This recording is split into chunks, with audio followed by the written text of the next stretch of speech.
Comment actualiser automatiquement un tableau croisé dynamique en utilisant le langage VBA? Bonjour à tous, Alex d'excelformation.fr, et si vous vous souvenez bien, dans le chapitre précédent de la formation sur l'apprentissage des tableaux croisés dynamiques, nous avons déjà eu l'occasion de découvrir comment créer de toutes pièces un tableau croisé dynamique en utilisant une macro-commande en VBA. Et maintenant, je vous propose de découvrir comment utiliser encore une fois le langage de programmation de VBA pour créer des macros qui vont nous permettre d'actualiser automatiquement le contenu d'un tableau croisé dynamique que nous avons déjà créé afin d'actualiser les données de celui-ci. Alors vous trouverez très régulièrement de nouvelles vidéos sur la chaîne, alors pensez à vous abonner et surtout à activer la clochette de notification afin d'être sûr de ne manquer aucune astuce et de devenir rapidement un pro d'Excel.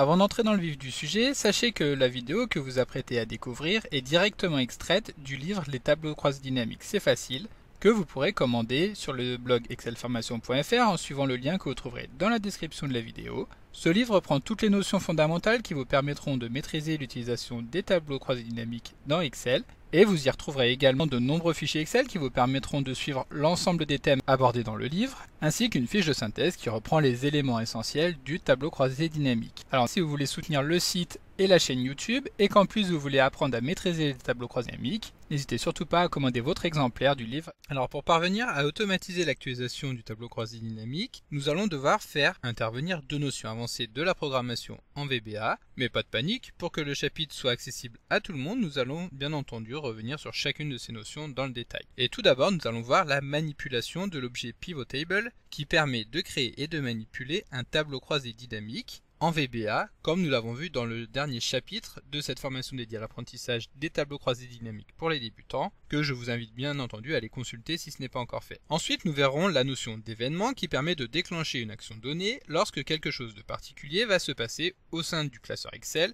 ou alors directement au sein de la feuille de calcul. Ici, l'événement WorksheetChange va nous permettre de savoir si la base de données source du tableau croisé dynamique a été modifiée. Et pour illustrer ce chapitre, nous allons partir de la petite base de données que nous avons ici, qui reprend les ventes réalisées par un certain nombre de commerciaux dans différents pays, et donc nous allons retrouver le nombre de ventes, le chiffre d'affaires correspondant et la commission. Et dans un premier temps, nous allons vouloir créer un tableau croisé dynamique qui va permettre de représenter le montant des ventes classées par pays. Et pour cela, nous allons utiliser la recommandation des tableaux croisés dynamiques d'Excel, que nous avons également eu l'occasion de voir dans un chapitre précédent dont vous trouverez le lien dans la description de la vidéo, et qui permet de créer un tableau croisé dynamique en quelques clics seulement. Donc pour cela, il suffit tout simplement de sélectionner une des cellules de la base de données, puis de nous rendre dans le menu Insertion et de cliquer sur Tableau croisé dynamique recommandé. Ici, Excel va nous afficher une fenêtre avec un certain nombre de tableaux croisés dynamiques préconstruits qu'il suffira tout simplement de sélectionner afin de pouvoir l'insérer. Ici, il se trouve que le tableau croisé dynamique qui va nous intéresser est justement le tout premier de la liste qui reprend pour tous les pays de notre base de données le nombre de ventes réalisées.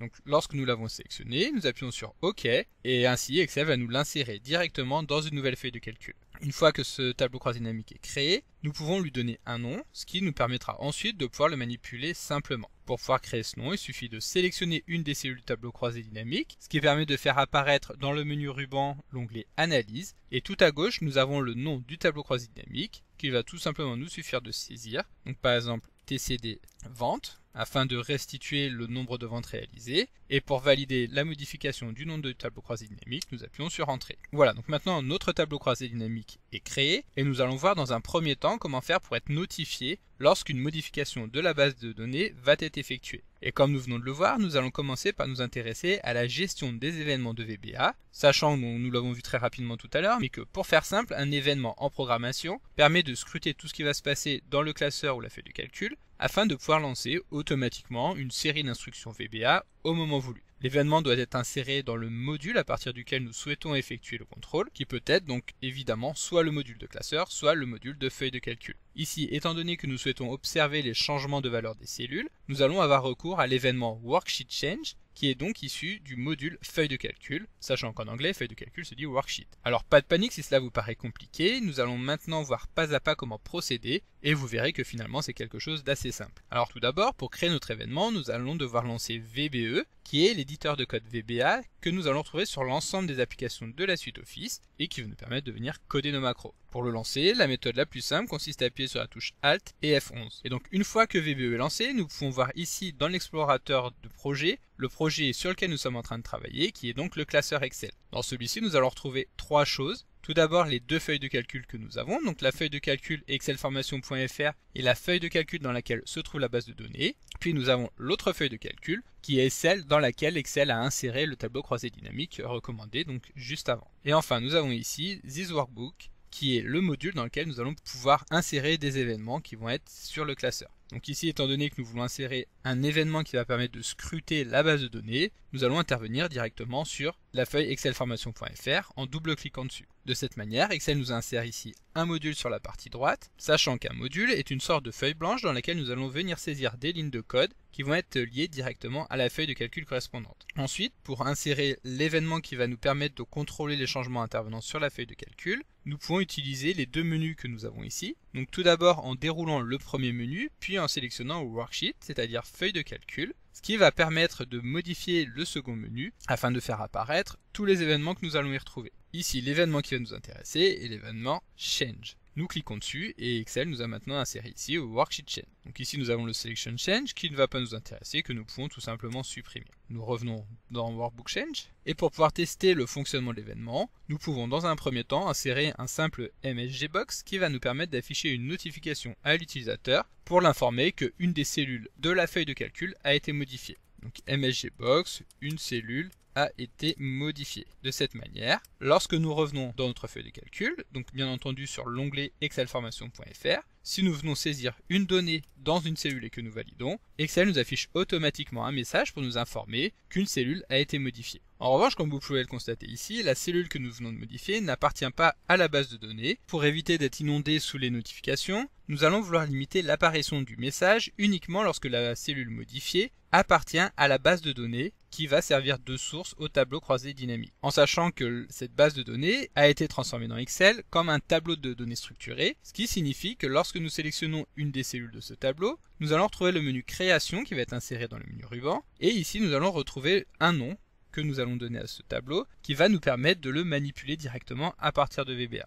Et ensuite, le deuxième élément qui va nous permettre de contrôler que la cellule appartienne à la base de données va nous être fourni directement par VBA. En effet, lorsque nous revenons au niveau de notre événement, nous pouvons constater que lorsque nous l'avons inséré tout à l'heure, Excel a passé en argument la variable target, qui est une variable qui va nous être fournie directement par VBA afin de pouvoir récupérer là où les cellules qui ont été modifiées. Il va alors nous suffire d'effectuer un test pour vérifier que target appartient bien à la plage des cellules retournée par le tableau base de données. Et pour cela, nous allons utiliser la fonction intersect qui permet de récupérer les variables communes à l'ensemble des plages de cellules que nous allons passer en paramètres, sachant que lorsque aucune cellule n'est commune à ces plages de cellules, alors la fonction va nous retourner nothing. À ce moment-là, il suffira donc de contrôler que le résultat retourné sera différent de nothing. Donc if not intersect de target et base de données is nothing, alors dans ce cas, nous sommes assurés qu'il y a effectivement une cellule commune, ce qui signifie que target appartient effectivement à base de données. À ce moment-là, nous pouvons modifier légèrement le message. Donc la cellule modifiée appartient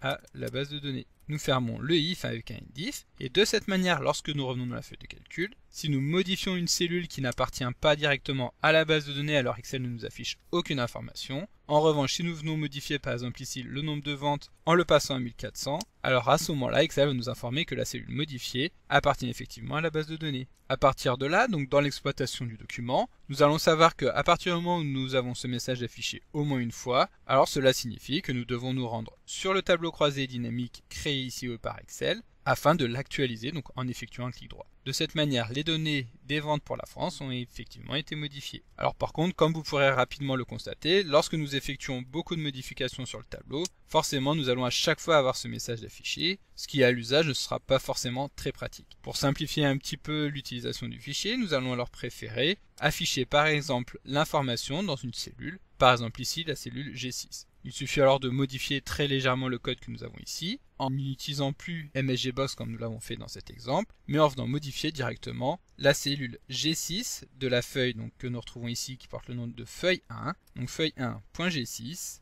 doit prendre la valeur que nous avons saisie ici en tant que texte. Ce qui signifie que lorsque nous allons modifier la valeur, nous allons immédiatement avoir la cellule G6 qui va être modifiée. Peu importe le nombre de fois où nous allons venir saisir des valeurs différentes, la cellule sera toujours la même. Ce qui empêchera d'avoir une notification qui va systématiquement interrompre la saisie des données. Ensuite, il va uniquement nous rester à faire en sorte de supprimer le message que nous avons inséré en cellule G6 lorsque le tableau croisé dynamique va être actualisé. Pour cela, nous allons procéder à peu près de la même manière. Donc nous revenons dans VBE. Cette fois-ci, nous allons nous rendre sur la seconde feuille de calcul dans laquelle est inséré le tableau croisé dynamique. Nous allons à nouveau afficher la liste des événements et ici nous allons sélectionner l'événement Pivot Table Update, c'est-à-dire modification du tableau croisé dynamique. Nous insérons l'événement et ici, ce que nous allons saisir entre ces deux lignes sera lancé à chaque fois que le tableau croisé dynamique va être actualisé. Et comme vous vous en doutez, ici il va tout simplement suffire de modifier le contenu de la cellule G6 dans lequel nous avons affiché le message nous informant que le tableau croisé dynamique a été modifié. Et pour pouvoir supprimer le contenu, nous allons tout simplement appeler la méthode clearContents, c'est-à-dire supprimer le contenu. Donc de cette manière, nous allons tester en revenant sur le tableau croisé dynamique, en effectuant un clic droit actualiser, et à ce moment-là, vous allez pouvoir constater que effectivement la cellule G6 a été supprimée. Il suffira alors de modifier l'une des valeurs du tableau croisé dynamique pour que l'information nous informant qu'une des cellules de la base de données a été modifiée se retrouve à nouveau affichée dans la cellule G6. Voilà, donc maintenant, si nous souhaitons gagner un petit peu de temps dans l'exploitation du document, nous pouvons vouloir demander directement à Excel d'actualiser le tableau croisé dynamique lors de chaque changement. Pour cela, nous allons utiliser l'objet Pivot Table qui permet de manipuler un tableau croisé dynamique. Donc nous revenons dans VBE, dans l'événement qui permet de scruter qu'effectivement la base de données a été modifiée. Pour appeler le tableau croisé dynamique, nous allons d'abord nommer la feuille, c'est-à-dire feuille 2, puis utiliser l'objet Pivot Tables, c'est-à-dire tableau croisé dynamique. Entre parenthèses, nous venons saisir le nom que nous avons créé en tout début de vidéo, c'est-à-dire TCD Vente. Puis pour actualiser automatiquement les données, nous allons agir non pas directement sur le tableau croisé dynamique en lui-même,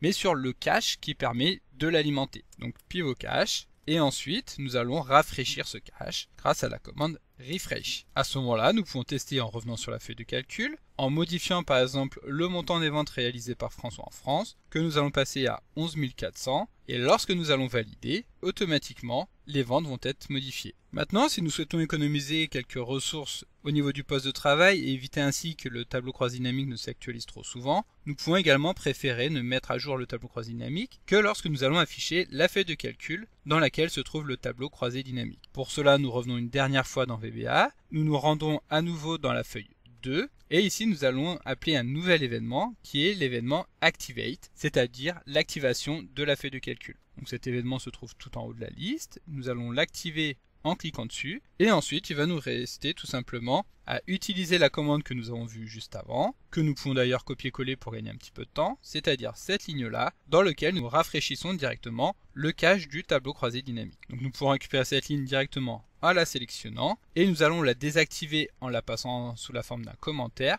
afin d'éviter qu'elle ne soit appelée lorsque nous allons modifier les données. Ensuite, nous revenons dans la feuille 1 et nous allons la coller dans l'événement Worksheet Activate en effectuant un CTRL-V. Nous pouvons revenir dans notre tableau croisé dynamique, modifier à nouveau la valeur des ventes de François. Celui-ci a maintenant réalisé 21 400 ventes et lorsque nous allons afficher le tableau croisé dynamique, les ventes vont être automatiquement impactées en fonction des ventes que nous venons d'insérer et lorsque nous revenons sur notre feuille, le message a maintenant disparu. Donc comme d'habitude, vous pouvez télécharger le support de secours en suivant le lien que vous trouverez dans la description de la vidéo. Si la vidéo vous a plu, n'oubliez pas de la liker et de la partager à vos collègues et amis sur l'ensemble de vos réseaux sociaux. Et vous pouvez également me laisser vos impressions dans l'espace des commentaires, je lirai chacun d'entre eux et y répondrai avec plaisir. Évidemment, si ce n'est pas encore fait, abonnez-vous à la chaîne pour ne manquer aucune astuce. C'est également très important pour m'aider à gagner en visibilité afin de pouvoir développer la chaîne et continuer de vous proposer des tas de nouvelles vidéos. Merci d'avoir suivi cette vidéo et à très bientôt pour un prochain tuto.